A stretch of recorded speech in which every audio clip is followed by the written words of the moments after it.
Selamat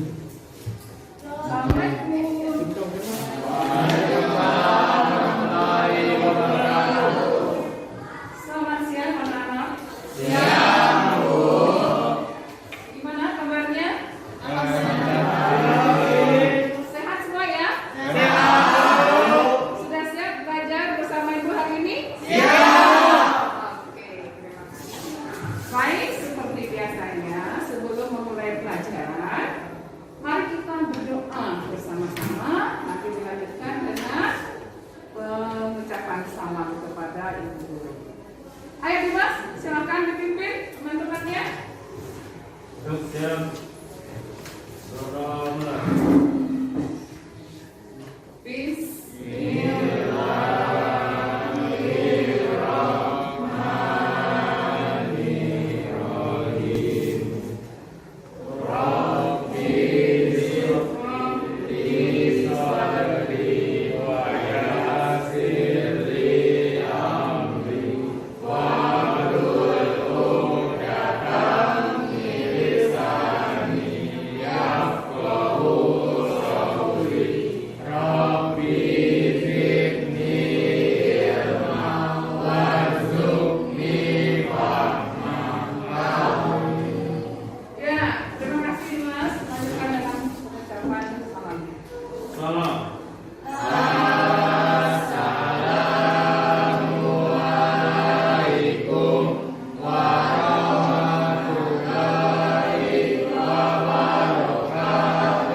Kursinya penuh semua, berarti kalian hadir semua ya pada hari ini.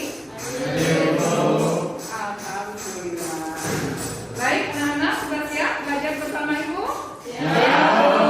Kalau itu tolong kalian keluarkan buku paketnya, buku catatannya, dan juga alat-alat tulisnya. Siapkan semua.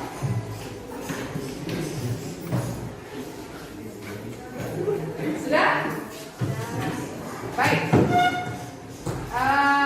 Nanti ketika Ibu menjelaskan, kalian boleh mencatat hal-hal penting yang Ibu dengarkan, Ibu jelaskan. Jadi sambil mendengar juga sambil mencatat. Tetapi sebelum kita memulai materi baru, mari kita ingat materi yang sudah kita bahas beberapa hari yang lalu. Ya. Waktu itu kita membahas sebuah teks. Teks itu berisi cerita singkat dan lucu yang digunakan untuk menyindir. Menyindir siapa? Misalnya menyindir pejabat. Gitu ya. Tetapi karena menyindirnya dengan bahasa yang lucu, maka orang yang disindirnya itu tidak akan tersinggung. Apalagi marah. Nah, teks apakah yang Ibu maksud tersebut? Betul sekali. Teks anekdot.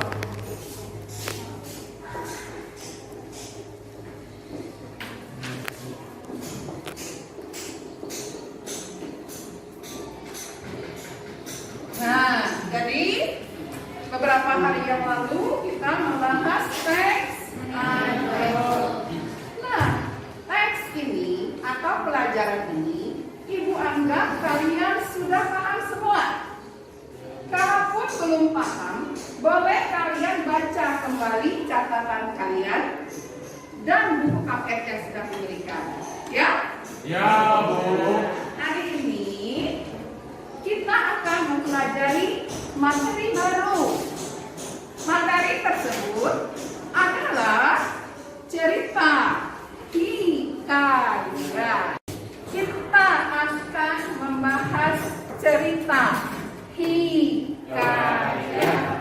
Apakah ada di antara kalian yang sudah pernah membaca cerita ya? Sudah ada. Baik, hari ini kita bahas lagi secara tuntas. Ya. Selanjutnya yaitu kompetensi dasar cerita hikayat ini ialah mengidentifikasi nilai-nilai dan isi yang terkandung dalam cerita rakyat atau hikayat, baik lisan maupun tulis. Menceritakan kembali isi cerita rakyat atau hikayat yang didengar atau dibaca. Selanjutnya yaitu indikator pencapaian kompetensi. Silakan Dimas dibaca. Yang keras suaranya Dimas. 1. Menentukan ciri-ciri cerita hikayat. 2. Menentukan unsur Intrinsik cerita hikayat. ya. 3. Menentukan nilai-nilai cerita hikayat. 4. Menceritakan kembali isi cerita hikayat. Ya, inilah indikator pencapaian kompetensi. Berikutnya kita lanjutkan ke tujuan pembelajaran hari ini. Oke, Dina, coba baca yang keras suaranya Dina. Melalui pendekatan saintifik dengan menggunakan model pembelajaran proyek Basic learning, peserta didik dapat mengidentifikasi nilai-nilai isi yang terkandung dalam cerita rakyat, hikayat, baik lisan maupun tulis, serta terampil menceritakan kembali cerita rakyat, hikayat yang didengar dan dibaca dengan kreatif selama proses pembelajaran dan percaya diri serta pantang menyerah. Ya, nanti ini yang diharapkan setelah mempelajari cerita hikayat, nanti kalian akan memperoleh suatu pelajaran, antara lain menjadi lebih percaya diri dan pantang menyerah. Baik, kita lanjutkan kembali dengan, ini dia KKM. Nanti di akhir pembelajaran akan ada evaluasi. Nilai yang harus kalian peroleh nanti adalah minimal 70. Jadi kalian harus nanti memperoleh nilai 70. Di atas 70 itu bagus. Jangan sampai tapi di bawah 70. Siap nanti memperoleh nilai 70 ke atas? Siap. Oke, jadi KKM pembelajaran hikayat hari ini adalah 70. Lanjut, kita lanjutkan penjelasannya itu pengertian hikayat. Tadi di awal Ibu sudah mengatakan bahwa pembelajaran kita hari ini adalah cerita hikayat. Apa sih cerita hikayat itu? Silakan Aubrey baca pengertian cerita hikayat. Hikayat merupakan salah satu karya sastra lama yang berasal dari daerah Melayu. Di dalamnya mengisahkan mengenai kehidupan dari keluarga istana, kaum bangsawan ataupun juga orang-orang ternama dengan segala kegagahan, kehebatan, kesaktian ataupun juga kepahlawanannya. Selain itu, dalam hikayat juga diceritakan mengenai kekuatan, mukjizat dan semua tentang keanehannya. Ya, inilah pengertian cerita hikayat, ya, yaitu salah satu karya sastra lama yang berasal dari daerah Melayu. Tepatnya Melayunya yaitu daerah Sumatera Barat. Selanjutnya, ciri-ciri cerita hikayat. Silakan Nurjana baca 1.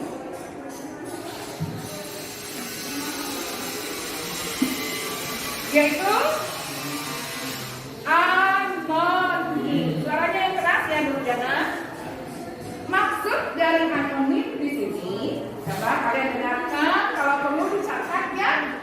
Nah, anonim di sini maksudnya adalah karya sastra hikayat ini tidak diketahui siapa yang pertama kali menciptakannya.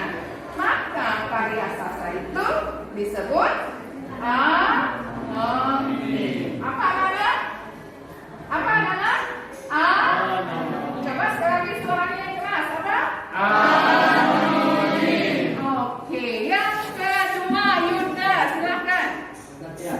yaitu kesaktian.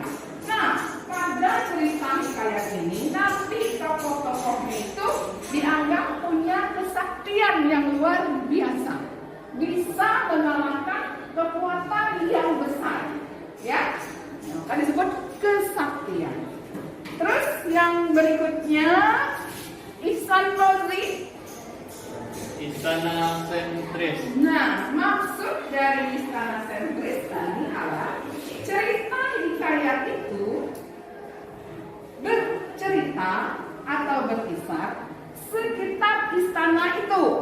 Misalnya menceritakan rajanya, menceritakan permaisurinya, menceritakan anak-anak dari raja-raja tersebut. Jadi istana sentris ini maksudnya berkisar di keadaan sekitar istana tersebut. Maka disebut istana sentris. Berikutnya pralogis. Pralogis ini maksudnya cerita hikayat ini banyak mengandung kemustahilan, impossible, gitu ya. Nah, seperti bohong, gitu ya. Tapi pada waktu itu dianggap nyata. Kemustahilan, tidak masuk akal. Jeremy, yang berikutnya silakan.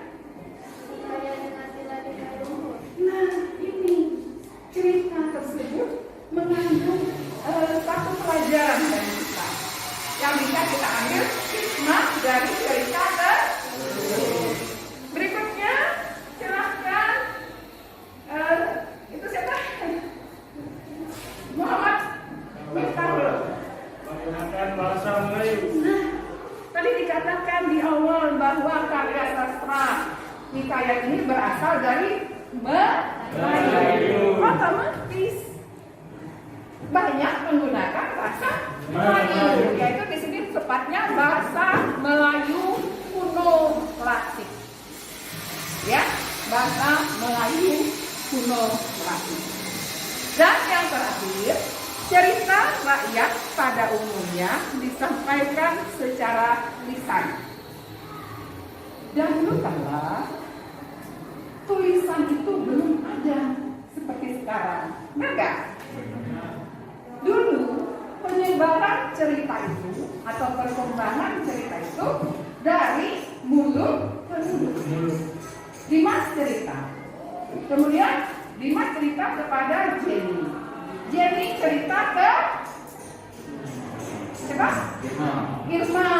Irma cerita kepada Putri.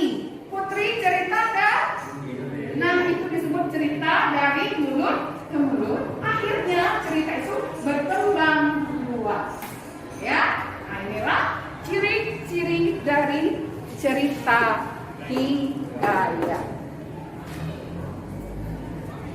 Nah, cerita hikayat ini punya unsur intrinsik. Sama seperti kayak sastra yang lain, misalnya seperti novel, cerpen, itu punya karya sastra. Ya.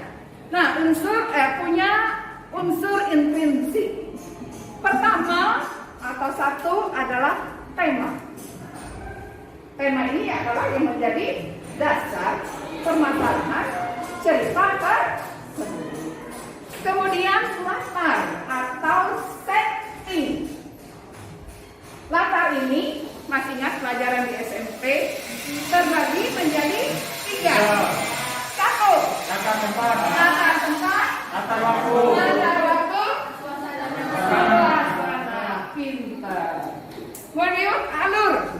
Alur ini adalah jalan ceritanya. Alur juga terbagi menjadi 3. Satu, maju, mundur, maju, mundur, campuran. Pintar. Kemudian tokoh, ya pasti ada pelakunya, ada tokohnya. Nah, misalnya ada tokoh A, tokoh B, tokoh C, ya. Kemudian amanat ini adalah pesan yang tersirat yang diinginkan oleh cerita penulis kepada misalnya setelah kita selesai membaca cerita tersebut, amanatnya adalah misalnya sesama teman kita harus saling tolong menolong gitu ya, itu amanatnya. Jadi tersisa. Kemudian gaya bahasa, ya tidak terlepas dari gaya bahasa. Seperti pada cerita hikayat ini banyak menggunakan gaya bahasa Melayu. Dan yang terakhir, sudut pandang.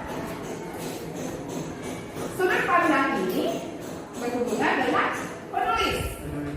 Penulis itu apakah dia berada dalam cerita yang dia buat atau berada di luar cerita yang dia buat. Untuk mengetahuinya, apakah penulis berada atau menjadi pelaku dalam cerita tersebut, itu ditandai dengan kata apa di cerita ini?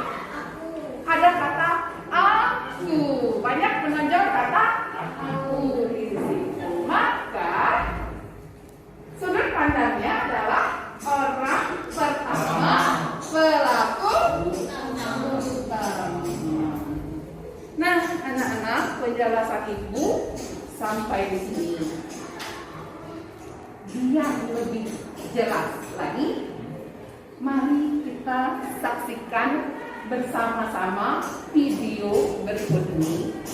Kalian saksikan sambil kalian catat, mungkin ada hal-hal yang penting. Nanti setelah itu akan ada pertanyaan, ya.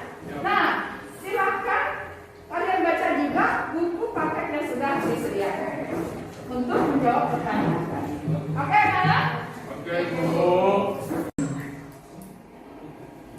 Sebuah perkataan seorang raja yang bernama Indra Bungsu dari negeri Kubat Syariah. Setelah berapa lama di atas kerajaan, tiada juga mempunyai putra. Maka pada suatu hari, ia pun menyuruh orang membaca doa dan sedekah kepada fakir dan miskin. Dan akhirnya Tuan Putri Siti Kediri pun hamil dan bersalin 2 putra laki-laki. Adapun yang tua, tuanya dengan panah dan yang muda dengan pedang. Maka baginya pun terlalu amat sangat sukacita dan menemui anaknya yang tua, Syafri, dan yang muda. Dan masalahnya, setelah beberapa lamanya, mereka melacak keluar ilmu senjata dan isyarat buta. Maka baginya pun dimana tidak tahu siapa yang patut dirayakan dalam negeri. Anak-anaknya kedua orang itu sama-sama gagah. Suatu hari, Indra bangsawan dan Syafri memohon pergi mencari kulit perindu yang digunakan oleh ayahnya sebagai syarat menjadi seorang raja. Mereka masuk hutan, keluar hutan, naik gunung, turun gunung, masuk lembah, keluar lembah, menuju arah matahari. Maka datang pada suatu hari, hujan pun turunlah dengan angin ribut taufan, kelam kabut, gelap gulita, dan tiada kelihatan barang satupun. Maka Syafri dan Indra bangsawan bercerai. Beberapa lama di jalan, sampailah ia kepada suatu taman dan bertemu dengan sebuah gendang yang dibukanya dan dipukulnya. Tiba-tiba ia terdengar orang yang melarangnya memukul gendang itu. Lalu diambilnya pisau dan gendang itu muncullah Putri Ratnasari dari gendang. Putri Ratnasari menerangkan bahwa negerinya telah dikalahkan oleh Garuda. Itulah sebabnya ia ditaruh orang tuanya dalam gendang. Indra bangsawan pergi mencari saudaranya. Ia sampai di sebuah gua dan bertemu dengan seorang raksasa. Raksasa itu menjadi neneknya dan menceritakan bahwa Indra bangsawan sedang berada di negeri Antakrata yang diperintah oleh Raja Kapir. Adapun Raja Kapir itu tak takluk kepada Bulaksa yang akan menyerahkan putrinya, yaitu Putri Permatasari, sebagai upeti. Ditambah bahwa Raja Kabir sudah merancangkan bahwa siapa yang dapat menangkap Bulaksa akan dinikahkan dengan anak perempuannya yang terlalu elok parasnya. Nah, berapa lamanya Putri Ratnasari pun sakit mata. Terlalu sangat. Para ahli maju mengatakan hanya ada susu harimau yang beranak negara yang dapat menyembuhkan penyakit itu. Datanglah ke-9 orang anak raja meminta susu yang disangkanya itu susu harimau. Dengan hati yang gembira, mereka mempersembahkan susu kepada raja. Tetapi berkata bahwa susu itu bukan susu harimau, melainkan susu kambing. Sementara itu, Indra Bangsawan sudah mendapat susu harimau dari raksasa, diperaskannya susu harimau ke mata Tuan Putri. Maka Tuan Putri pun sembuh. Adapun setelah Tuan Putri sembuh, Baginda tetap bersedih. Baginda harus menyerahkan Tuan Putri kepada Bulaksa apabila ingin seluruh rakyat selamat dari amarahnya. Indra Bangsawan telah diajarkan oleh nenek raksasa untuk mengalahkan Bulaksa. Ia diberi kuda hijau dan diajari cara mengambil jubah Bulaksa, yaitu dengan memasukkan ramuan daun-daunan ke dalam gentong minuman Bulaksa. Indra Bangsawan berhasil dan segera menyelamatkan Putri. Setelah kalian tadi melihat tayangan di video, yaitu cerita cerita hikayat, sekarang silakan kalian jawab pertanyaan yang sudah Ibu berikan. Nanti kalian diskusikan pertanyaan itu dan kalian nanti salah satu perwakilan dari kelompok membicarakan atau menjawab hasil diskusi kalian tadi. Silakan Ibu tunggu sekitar 5 menit untuk menjawab pertanyaan tersebut. Silakan.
Waktunya sudah 5 menit, maka kita selesaikan diskusinya dan Ibu minta setiap kelompok nanti membacakan hasil diskusinya. Kemudian nanti kelompok yang lain Ibu minta untuk memberikan tanggapannya.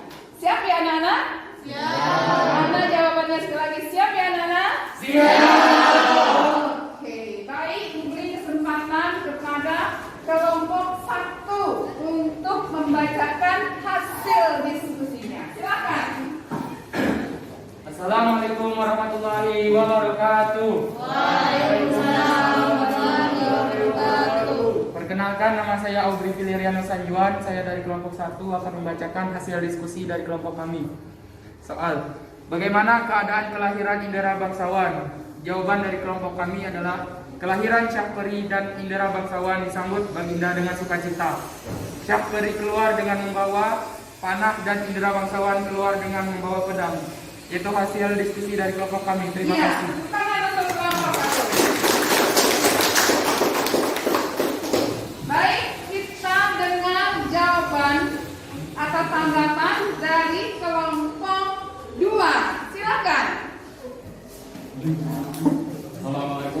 warahmatullahi wabarakatuh. Waalaikumsalam warahmatullahi wabarakatuh. Nama saya Dimas dari kelompok 2 akan memberikan tanggapan kepada teman dari kelompok 1. Bahwa jawaban dari kelompok 1 sudah sesuai dan lengkap. Terima Ya. kasih. Iya. Tepuk tangan dong. Terima kasih Dimas. Ya, baik. Cut dulu. Tadi tanggapan dari kelompok 1 dan kelompok 2 terhadap jawaban yang Ibu berikan. Terbukti bahwa dalam cerita hikayat Indra Bangsawan ini memang terdapat suatu kemustahilan. Kemustahilannya itu ialah ketika Indra Bangsawan dan Syahperi begitu lahir langsung membawa panah dan pedang.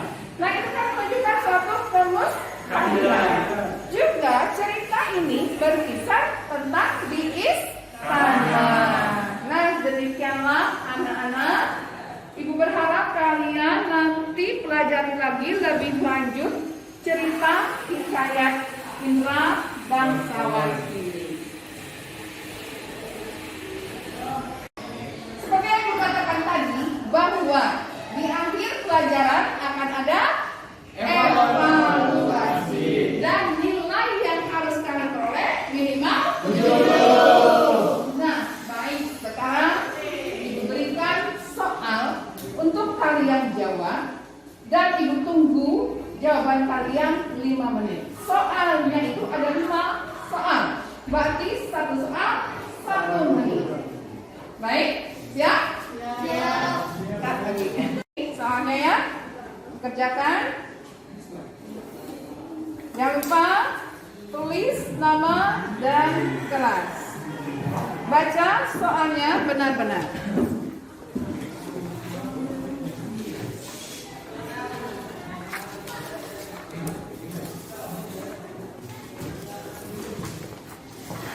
Silakan dikerjakan, waktunya 5 menit.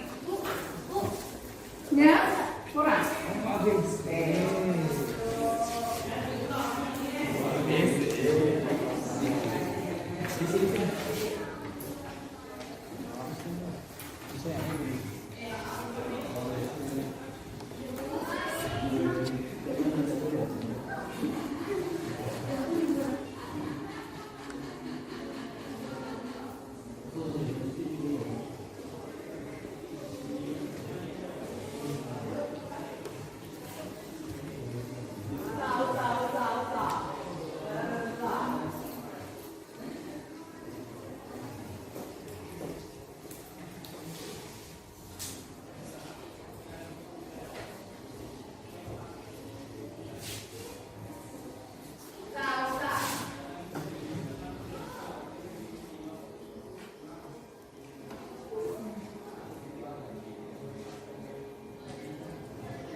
Sudah 5 menit berlalu, maka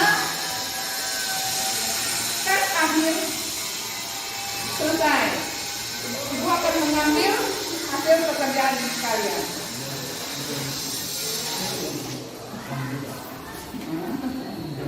Terima kasih Dimas. Terima kasih Bang.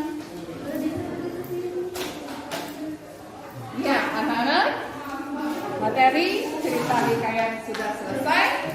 Jadi kesimpulannya, cerita hikayat itu cerita yang berasal dari daerah Melayu.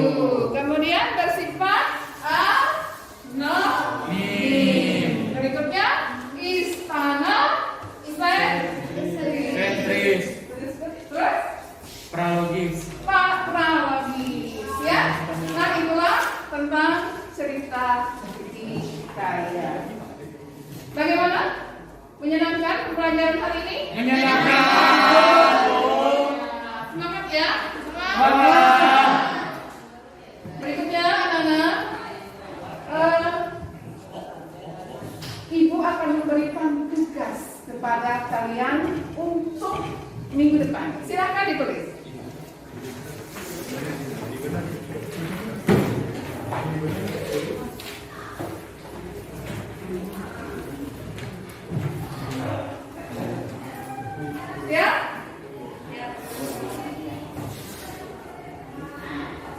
Bacalah cerita hikayat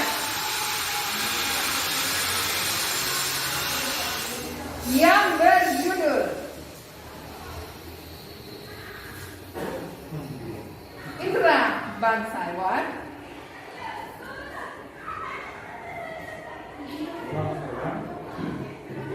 kemudian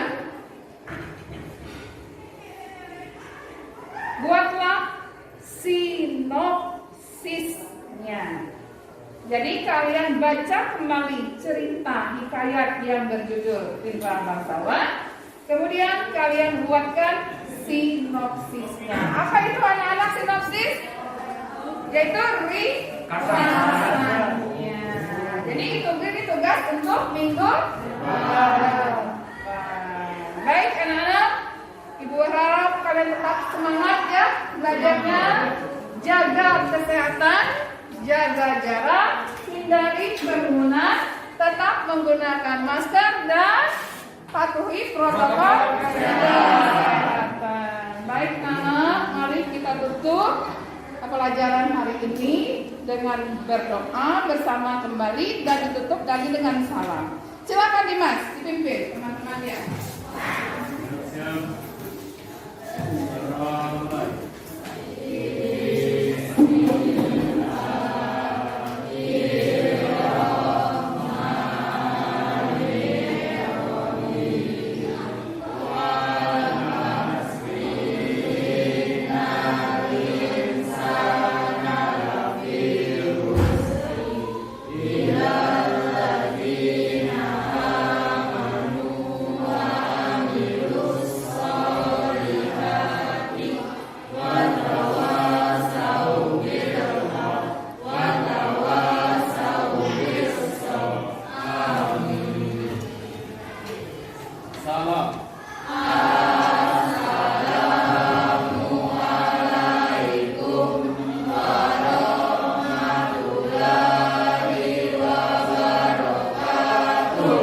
Waalaikumsalam warahmatullahi wabarakatuh.